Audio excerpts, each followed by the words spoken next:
कार्यक्रम के प्रायोजक हैं कृषि मंत्रालय, भारत सरकार।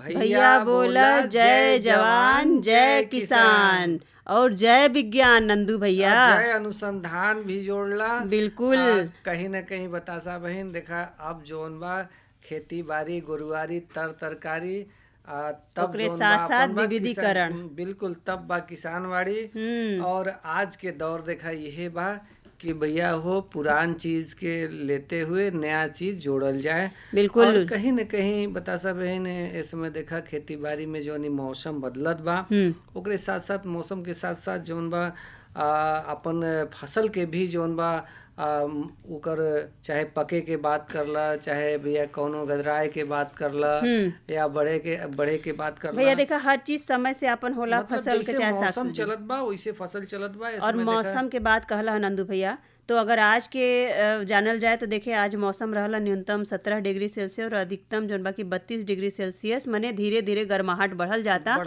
और सरद गरम के असर जौन स्वास्थ्य पाऊ देखा पड़ल बा, काहे कि संझा सवेरे ठंडा लगता और भैया दोपहरिया में तो देह जरे लगता घाम से।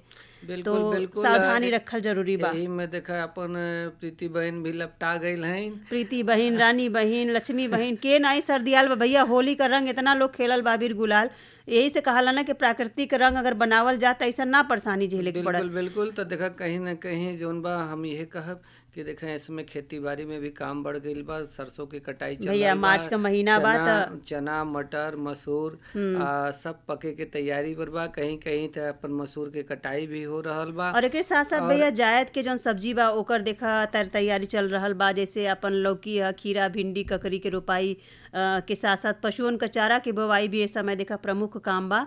और एक साथ साथ देखा आम के बागवानी में हम लोगन के सामयिक देखभाल भी बहुत जरूरी बा। काहे कि नंदू भैया देखें जब समय पर हम लोगन देखभाल करीला तबे देखे जौन पेड़ में जौन मिली बग और अन्य कीटन का जौन प्रकोप होला उसे सुरक्षा कइल जा सकेला। बिल्कुल बिल्कुल। और देखा हम एक जानकारी भी आपके बता दें कि जिसन के आम के बाग में सामयिक कार्य के बारे में जौन बा अपन बातचीत भी हुई।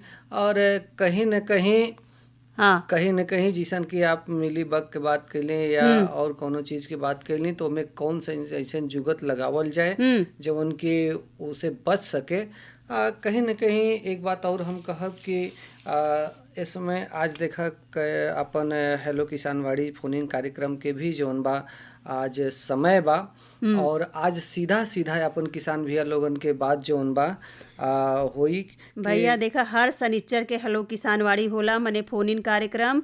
और प्रत्येक शनिचर के कुछ अलग अलग विषय होला। जैसन कि आज कुछ नया विषय ऐसे बा कि पशुअन से जुड़ल बाटे और खेती बाड़ी में अपन गुरुवारी भी जरूरी बा शामिल कैल। तो आज वही से जुड़ल हम लोगन जानकारी लेवल जाए। मंगलवार बा और मंगलवार बा भैया, आज के अरे शनिवार बा भैया। देखा होली के रंग जराता कि भांग के रंग उतरल ना बा। शनिवार बा और शनिवार जो बा आज हेलो किसानवाड़ी भी बा। और एमे जानल जाए कि पशु में कृत्रिम गर्भाधान की विधि और फायदे का बा। अपन विशेषज्ञ जो अपन डॉक्टर अनुभव सिंह हो, पशु चिकित्सा अधिकारी चौपन ब्लॉक से, उनसे सीधा अपन किसान मुनई भैया साथ में है और फोन लगावत हो अपन किसान भैया। देखा जगह जगह से कैसे कौन बात होता, कौन समस्या, कौन जानकारी चाहत हो।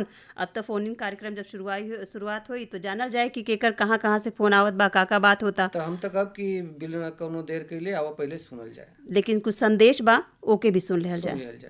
हर जोखिम से निकल कर फसल आए, सुरक्षित हो जाए।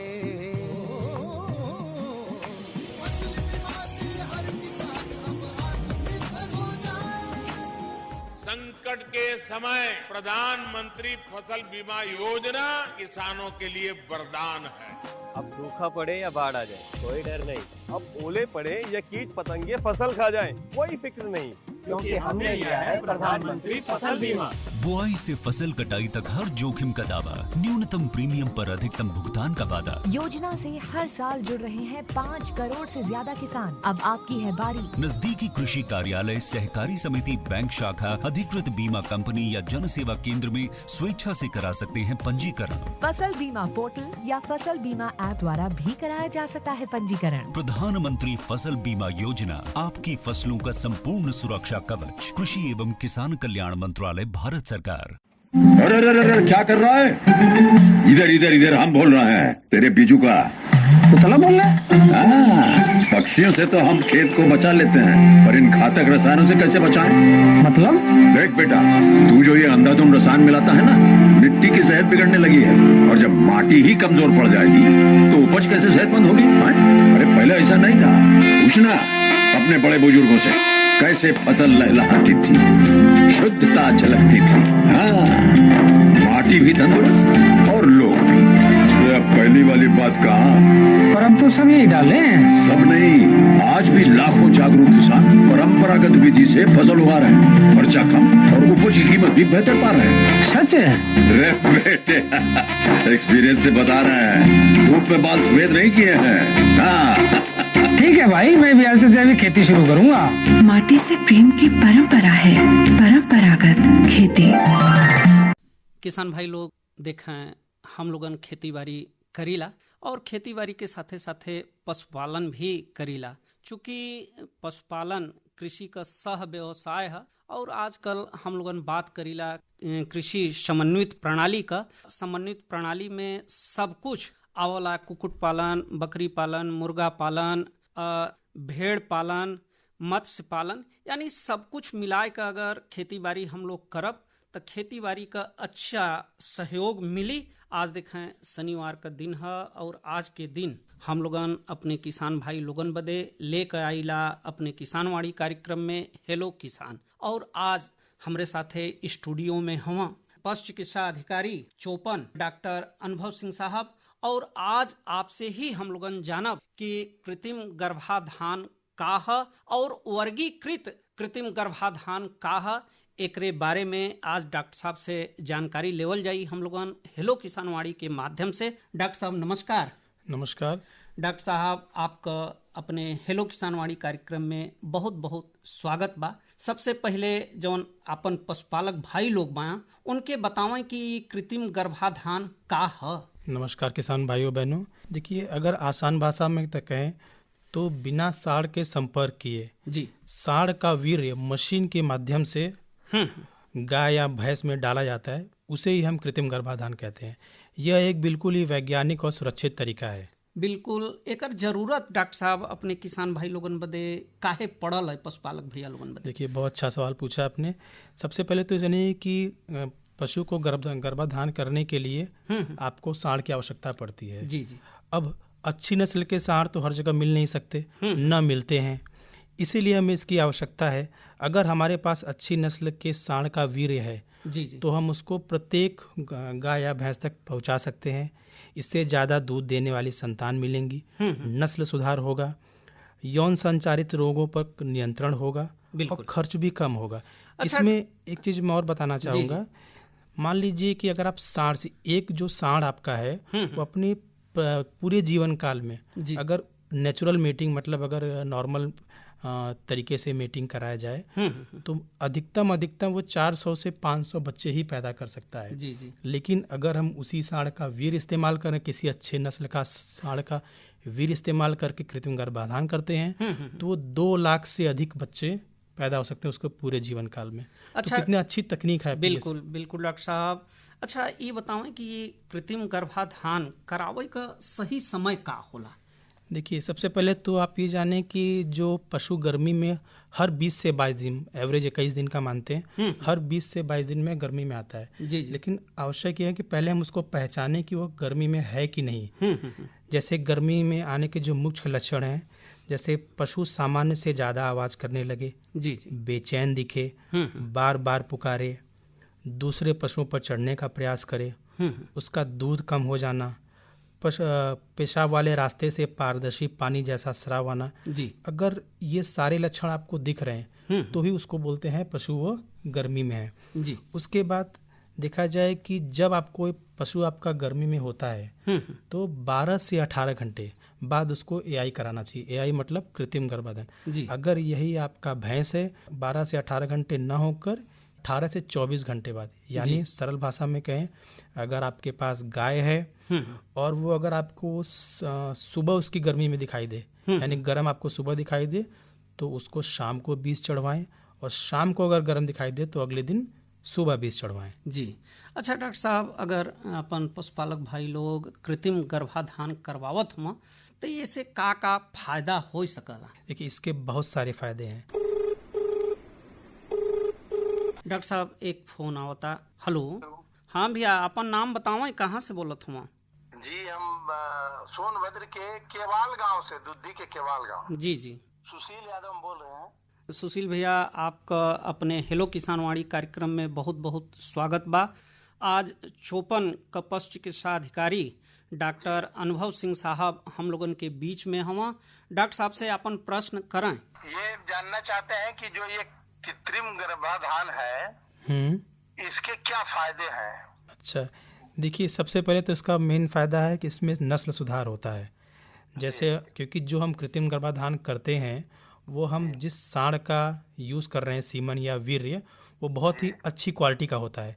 तो अगर उसी से अपने आप को, अपने गाय या भैंस को आप चढ़वाएंगे तो जो आने वाली संतान है, जाहिर सी बात है वो बहुत अच्छी होगी, उसका दूध उत्पादन में अच्छा होगा, और फिर आपको साँड़ पालने की कोई ज़रूरत नहीं रह गई आज के ज़माने में। तो जब दूध उत्पादन बढ़ेगा तो आपकी आय भी अच्छी होगी, आमदनी भी अच्छी होगी। डॉक्टर साहब कुछ समस्या हमारे इलाके की बता रहा हूँ, मैंने हमको भी है। बताएं। और यहाँ पर जैसे कुछ अभी गाय इस समय बच्चा दे रही है, कुछ गाय हैं कि 2-4 दिन ठीक ठाक से वो बच्चा देने के बाद दूधने दे रही है, फिर इसके बाद वो दूधने नहीं दे रही है। 4-5 अभी हमारे अगल बगल केस ऐसे हो गए। अच्छा, देखिए जब अगर बच्चा दूधने नहीं दे रही है तो इसके मुख्य जो कारण होते हैं, या तो उसके जो अडर है, मतलब जो थन है उसमें कहीं उसको पेन हो रहा है, ठीक है, अगर दर्द हो रहा है या उसको कुछ थनेले के लक्षण दिखाई पड़ रहे हैं, तब आपको इस तरीके की समस्या देखने को मिलती है।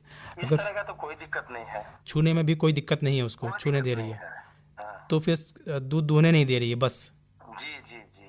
अच्छा, तो इसके बच्चा को पिला रही है जैसे बैठते हैं। हाँ, वो पूरा वो कर लेने। तो अगर ऐसा कुछ हो रहा है कि सब कुछ साधारण है और सिर्फ बच्चा भी पिला रही है और दूहने नहीं दे रही है ना, तो उसके आप जगह में बदलाव कीजिए। जहाँ आप पहले दूध दूह रहे हैं उसकी जगह में बदलाव कीजिए, और समय में भी। फॉर एग्जांपल जैसे आप शाम को दूध दूह रहे हैं 5 बजे, तो उसको आप 2 घंटा बाद दूहें या 2 घंटा पहले। समय बदलाव कीजिए और जगह में भी बदलाव कीजिए।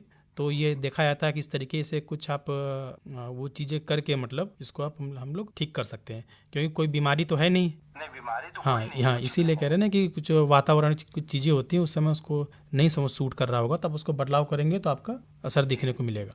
बिल्कुल। सुशील यादव भैया, आज अपने हेलो किसानवाड़ी कार्यक्रम में आप फोन कैलें, एकरे बदे आपके बहुत बहुत धन्यवाद।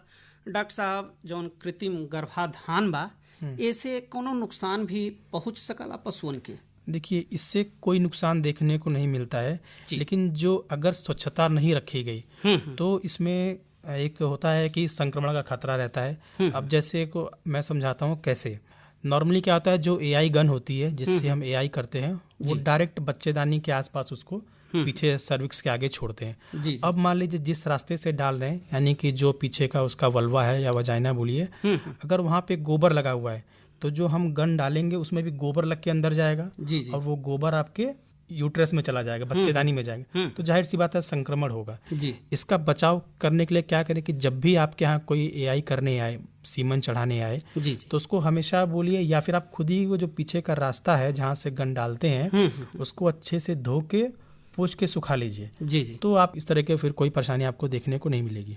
बिल्कुल डॉक्टर साहब। अच्छा, ये बताओ, अगर पहली बार में कृत्रिम गर्भाधान में गर्भ नहीं ठहरत तो अपन पशुपालक भाई लोग का करें? देखिए इसके लिए आपको घबराने की ऐसी कोई ज़रूरत नहीं होती है। 21 दिन बाद उसको फिर से कृत्रिम गर्भाधान करा सकते हैं। सबसे मेन है कि इसमें एक प्रशिक्षित पैराविट या पशु डॉक्टर से ही कृत्रिम गर्भाधान करवाएं, क्योंकि जिस जगह पे हमें सीमन छोड़ना पड़ता है, यानी वीर्य छोड़ना पड़ता है, वो बहुत ज़रूरी है। अगर ट्रेंड बंदा नहीं है, पैरावेट नहीं है, तो आगे पीछे छोड़ देता है, तो उसमें वो दिक्कत आती। दूसरी चीज़, अगर फिर भी नहीं ठहर रही है तो उसको कीड़े की दवाई अवश्य दें। जी जी, कीड़े की दवाई बहुत ज़रूरी होती है। अब इसको कीटनाशक दवाइयाँ होती हैं, उसको खिलाइए। मिनरल मिक्सचर उसको दीजिए, 50 से 60 ग्राम मिनरल मिक्सचर मार्केट में अवेलेबल है, उसको दीजिए आप। 20 से 30 ग्राम उसको नमक खिलाइए। ये रेगुलर कीजिए। और इसके साथ साथ है कि आप एक संतुलित आहार दें। जी। अब संतुलित आहार को मैं थोड़ा सा विस्तार में बताना चाहूँगा। जी। जैसे कि कुल आहार का मान लीजिए कि 60 से 70% उसमें हरा चारा होना चाहिए, 20 से 25% सूखा चारा और 10 से 15% उसमें दाना होना चाहिए। जी जी। अब इसको और हम थोड़ा सा डिटेल में बताना चाहेंगे कि मान लीजिए आपकी एक गाय है, जिसका या गाय या भैंस है, जिसका वजन लगभग 350 से 400 किलो का है। जी जी। और वो या फिर वो कोई सूखी गाय भी है, तो उसको कितना आहार देना है? हाँ भैया, डॉक्टर साहब देखें एक फ़ोन आ गल बा। हाँ भैया, अपन नाम बताओ, कहाँ से बोलत हूँ? हम गौरी शंकर कुशवाहा जीवही कुटी सोनभद्र से बोलत है। हाँ गौरी भैया, आपका अपने हेलो किसानवाड़ी कार्यक्रम में बहुत बहुत स्वागत बा। देखें पशु चिकित्सा अधिकारी चोपन डॉक्टर अनुभव सिंह साहब हम लोगों के साथ आज स्टूडियो में। अपन प्रश्न करें उनसे, डॉक्टर साहब से। हाँ, ये जानना चाहते हैं, देखें हम एक पशुपालक हैं। हम ये कह रहे हैं कि गाय गाभिन ना हो, गाभिन नहीं हो रहा है 2-3 साल से। हाँ। और गाभिन ना हो, अब तो 2-3 साल से नहीं हो रहा है। हाँ, तो हम चाह रहे हैं जब बिना गाभिन हुए ही हमको दूध मिलने लगे तो हमारा जो 2-3 साल का खर्चा लग रहा है वो बच जाएगा और हमारा उत्पादन भी आने लगेगा। नहीं, ऐसा नहीं हो सकता है। तो जब वो गाभिन होगी तभी वो दूध आएगा। तो आप प्रयास पता लगाइए, अपने नज़दीकी डॉक्टर से संपर्क कीजिए कि वो गाभिन क्यों नहीं हो रही है। कुछ न कुछ या तो के लिए हमने बहुत उपाय कर लिया सर, सीबीओ साहब से भी, और काफी 3 साल से परेशान हो, 4 साल से, और वो गाभिन नहीं हो पा रहे हैं। 100 बार भी एआई करा चुका नहीं, तो सिर्फ एआई कराने से नहीं, गाभिन न होने के बहुत सारे कारण हैं। या तो बच्चे भी कराया हूँ ना, जो डॉक्टर पशु डॉक्टर पिंडमगंज में है, हाँ, तरुण वर्मा जी, उन्होंने बहुत ट्रीटमेंट किया 3 साल से। तो कोई सफलता नहीं मिल रही। ठीक है, तो अपने डॉक्टर साहब को बताइए वहाँ पे जो भी हैं कि उसका एक बार उसका हार्मोनल थेरेपी करें। जब हार्मोनल थेरेपी क्या होता है, अगर बच्चे ओवरी में, इसके अंडाशय में सिस्ट होता है या लूटियल सिस्ट होता है या फॉलिकुलर सिस्ट होता है, तो आप कितना भी बच्चेदानी का इलाज कर लीजिए, कितना भी आई कर दीजिए, वो ठहरेगी ही नहीं। उसके लिए हार्मोनल थेरेपी की जाती है। इंजेक्शन्स आते हैं, जीपीजी प्रोटोकॉल होता है, जो कि पहले दिन लगेगा, 7वें दिन लगेगा, 9वें दिन, मतलब एक सिस्टम होता है उसका। वो प्रोटोकॉल करेंगे तो निश्चित ही गर्म होगी, और गर्म होने के बाद वो सही टाइम पे एआई किया जाता है उसमें 16 घंटे बाद, 9वें दिन के बाद, तो एआई करने पे वो ठहरती है। नहीं, वो जो है ना एआई कर रहे हैं, लेकिन ये जीपीजी प्रोटोकॉल करने के बाद, एक हार्मोनल थेरेपी करने के बाद करें ना, तब होगा। हार्मोनल थेरेपी करने को आप बताएं। बिल्कुल गौरी शंकर भैया, आज आप हेलो किसानवाड़ी कार्यक्रम में फ़ोन कैलें, एकरे बदे आपके बहुत बहुत धन्यवाद। डॉक्टर साहब, खानगी की बात होत रहा हाँ, तो मैं बात कर रहा था कि एक संतुलित आहार क्या होता है उसके बारे में। तो जो आपको, जो मैं मान लेता हूँ कि एक गाय भैंस है जिसका वजन 350-400 किलो की है, जी। उसको जो आपको दिन भर का जो राशन देना है, उसमें लगभग में कम से कम सूखा चारा, जिसको रफेज कहते हैं, 5 से 6 किलो होना चाहिए मिनिमम। जी जी। हरा चारा की मात्रा 15 से 20 किलो होनी चाहिए, जो कि ज्वार हो सकती है, मक्का, नेपियर, बरसीम इत्यादि। और कंसंट्रेट यानी जो दाना होता है, उसमें 1 से 1.5 किलो कम से कम होना चाहिए, अगर वो दूध नहीं दे रही है तो। जी। अगर उसका दूध 5 लीटर से ज़्यादा है तो जो यही दाना आप दे रहे हैं उसको 2 से 3 किलो बढ़ा दीजिए। ये एक मिनिमम राशन है जिसको आपको खिलाना चाहिए ताकि वो गर्भाधारण कर सके। बिल्कुल डॉक्टर साहब। अच्छा डॉक्टर साहब, ये वर्गीकृत कृत्रिम गर्भाधान का होला? देखिए, इसको मैं बहुत अच्छे से समझाना चाहूँगा। ये बिल्कुल एक लेटेस्ट नई तकनीक है जो कि अब पशुपालक भाई बहन इसको ध्यान से सुने। देखिए, कृत्रिम गर्भाधान, जिसको हम वर्गीकृत कृत्रिम गर्भाधान या सेक्स सॉर्टेड सीमन, यह एक उन्नत नई तकनीक है जिसमें वीर्य को यानी सीमन को वैज्ञानिक विधि से इस प्रकार छांटा जाता है कि मादा क्रोमोसोम जो कि XX होते हैं या मेल वाले Y होते हैं, इसको अलग अलग किया जा सके, ताकि जो हम सीमन चढ़ाएं या तो उससे बछिया पैदा हो या तो मेल, वो हम जैसा चाहेंगे उसको उस हिसाब से मॉडिफाई कर सकते हैं। बिल्कुल डॉक्टर साहब। अच्छा डॉक्टर साहब, जौन अपन पशुपालक भाई लोग हम ई भी वो जानल चाहिए कि जौन तकनीक बा वो कैसे काम करल है। अच्छा, देखिए कि स्पर्म यानी वीर को एक मशीन होती है फ्लो साइटोमीटर, उसके माध्यम से उसको गुजारते हैं सीमन को। अब क्योंकि जो सीमन होता है उसमें XY दोनों क्रोमोसोम होते हैं। जी जी। X मतलब फीमेल के लिए होता है, मादा के लिए, और Y रिस्पॉन्सिबल होता है नर बच्चे पैदा करने के लिए। जी जी। क्योंकि X का वजन थोड़ा ज़्यादा होता है और Y का वजन थोड़ा कम होता है, क्रोमोसोम वाले वीर, ये जो वीर क्रोमोसोम होते हैं, तो इसको वेट ग्रेडियंट पे और चार्ज ग्रेडियंट पे अलग अलग कर लेते हैं। जी जी। अब इससे क्या होगा, जब अलग कर लेते हैं तो जो हमारे पास स्ट्रॉ रहता है सीमन का, हम X वाले अलग कर लेंगे और उसको उसमें भर लेंगे, ताकि अगर उसको चढ़ाएं तो सिर्फ और सिर्फ मादा ही पैदा होगी।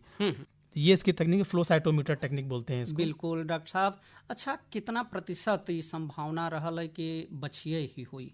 देखिए इसमें 90% मिनिमम 85 से 90% देखने को मिलता है कि बच्चियाँ ही पैदा होगी। अच्छा डॉक्टर साहब, जौन अपन किसान भाई लोग हम, पशुपालक भाई लोग हम, जौन ये वर्गीकृत कृत्रिम गर्भाधान बा, ये अपने किसान भाई लोगन बदे कितना फायदेमंद समझ में आवता? देखिए जब वर्गीकृत कृत्रिम गर्भाधान आप कराएंगे तो उससे बच्चियाँ ही पैदा होगी। अब क्या होगा, जब ज़्यादा बच्चियाँ पैदा होगी तो भविष्य में उसके ज़्यादा दुधारू पशु होंगे और कुल दूध उत्पादन बढ़ेगा। जी।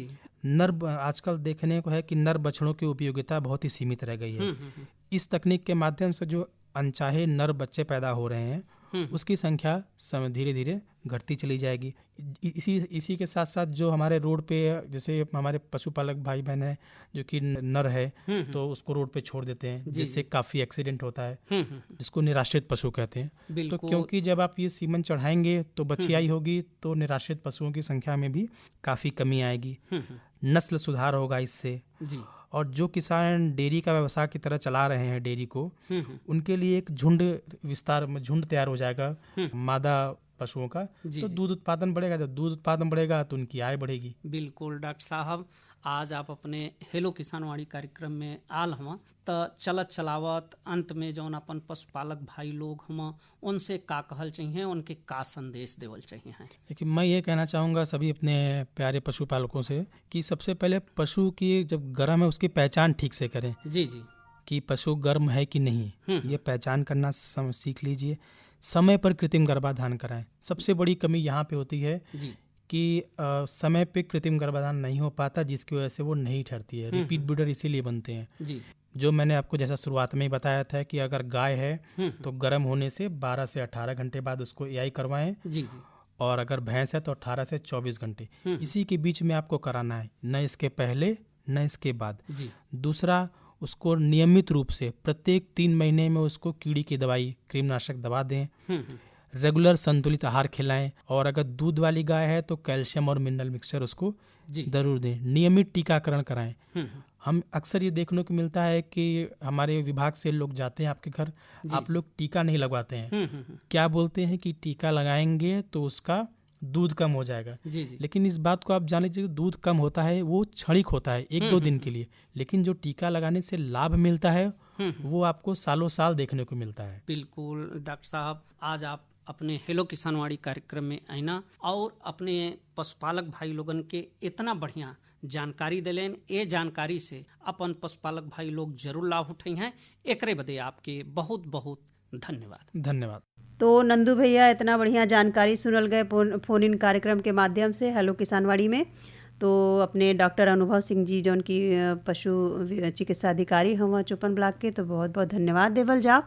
लेकिन बिल्कुल बिल्कुल। और देखा थी तोरे हाथ में जोन बा घोरावल मंडी के बाजार भाव भी लग गई बा, इंद्रासन मोर भी अभी बेच चुकल हुआ, तो हम तो कहब कि जल्दी से होके भी बाँचता। बिल्कुल, और इनके भी धन्यवाद देवल जाई। तो देखें, लाल आलू है 60 से 65 रुपया पसेरी, सफ़ेद आलू 50 से 55, सागा लहसुन 140 से 150, मिर्च रहला घोरावल के मंडी में 450 से 500, टमाटर 20 से 25, धनिया 75 से 80, मुरई 100 से 110 रुपया, सेम 30 से 35 रुपया, पपीता 80 से 85, लौकी 50 से 55, नेनुआ नारला, गाजर 60 से 65, बीन्स 110 से 115, कटहल 130 से 140, कोहड़ी 150 से 60, मतलब 150 से 160, और पालक 40 से 45, सोआ 20 से 25, मेथी का साग 35 से 40, और फूल गोभी देखें 1200 से 1800 रुपये प्रति सैकड़ा, पत्ता गोभी 800 से 1500 रुपया, नींबुआ 600 रुपया प्रति सैकड़ा रहला घुरावल के मंडी में।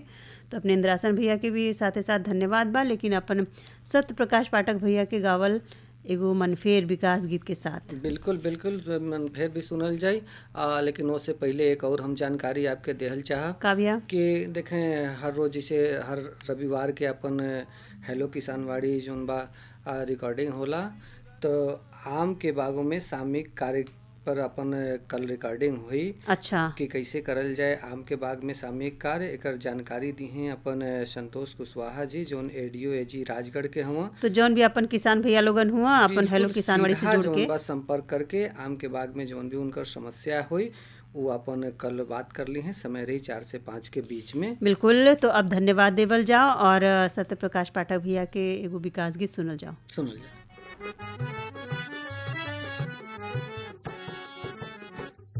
चनिया कचूर जहाँ खेतवा के कौन बा, चनिया के चूर चनिया के चूर चनिया के चूर जहाँ खेतवा के कौन बा, अर्थहीन लोगवा के मिल जात लोन बा, अर्थहीन लोगवा के मिल जात लोन बा।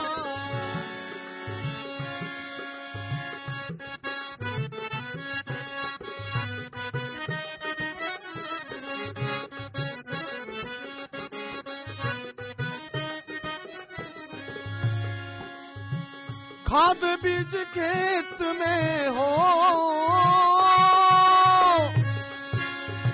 खाद बीज खेत में पलाक से बताइल, गाँव में विकास क किरनिया दिखाइल, गाँव में विकास क किरनिया दिखाइल।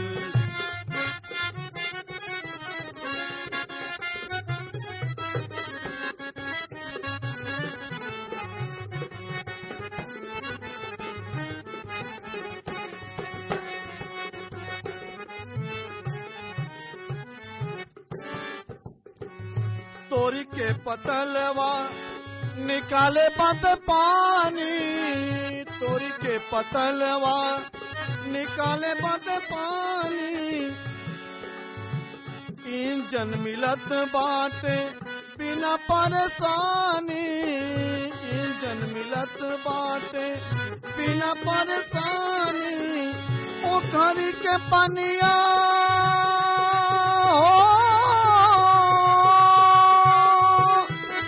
पोखरी के पनिया में, पोखरी के पनिया में मछरी पोसाइल, गाँव में विकास क किरनिया दिखाइल, गाँव में विकास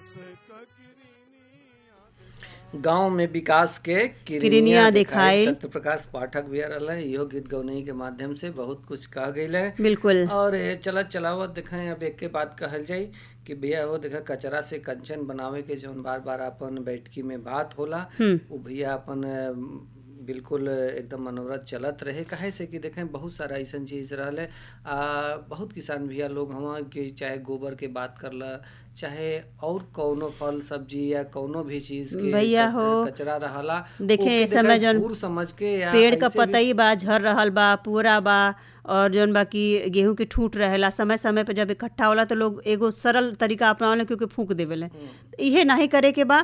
ओके हम लोगन कचरा से कंचन बनावे का मतलब इहे बा कि ओके हम लोगन खाद बनावल जाए, वर्मी कंपोस्ट बा, नाडेप कंपोस्ट बा, तो एकरे माध्यम से का बा कि देखा हम लोगन के अच्छा खाद मिल जाई और कंचन तो जानत हो कि भाई जब खेते में पड़ी तो उत्पादन अपन फसल लहलाइबे करी। बिल्कुल बिल्कुल। तो देखा अब घड़ी के भी इशारा बा कि आज के अब बैठ के यहीं समेटल जाए, चलल जाए। तब भैया बोला जय जवान जय किसान।